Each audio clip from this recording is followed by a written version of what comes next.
Այս գագաթնաժողովը Եվրաքվեի մեր նախաձեռնության պատասխանն է, ասեմ, որ մենք այդպիսի ներքին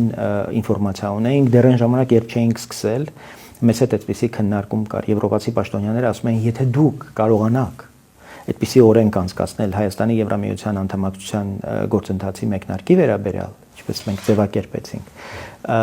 մենք խոստանում ենք, որ Հայաստանում մենք չէինք հավատում, որ սա կարող է տեղի ունենալ, անկեղծ եմ ասում, բայց սա պատասխանն է մեր նախաձեռնության, եւ ես հպարտ եմ, որ դրանում մեր կուսակցությունը կարևոր ներդրում է ունեցել եւ մեր պետությունը, մենք չենք նայում, որ սա կուսակցական նախաձեռնություն է, մեր պետությունը շահել է դրանից, պետությունը շահում է, կուսակցությունը ուրախ է, երջանիկ է եւ մենք ամեն ինչ անելու ենք ի նպաստ մեր պետության, ոչ թե ի նպաստ մեր անձնական բարօրության եւ մեր կուսակցական շահերի։ Ինչ վերաբերում է ընդհանրապես այդ գագաթնաժողովներին, մենք տեսնում ենք, որ Ռուսաստանն է չափազանց զգայուն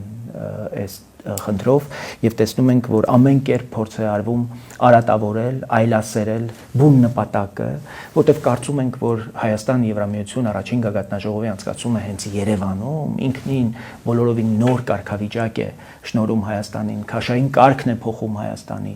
եւ ավելի նյութականացնում եւ առարկայացնում է Հայաստանի եվրոպական ամբիցիաները, ասեմ, որ այս ընտրություններն են նաեւ կանխորոշելու Հայաստանը Եվրամիության ուղղությամբ որքան հաստատուն եւ որքան ավելի արագ ու խորքային քայլեր կիրականացնի։ Այս շրջանում նաև Ֆրանսիայի հետ ռազմավարական գործընկերության պայմանագիր պիտի կնքվի,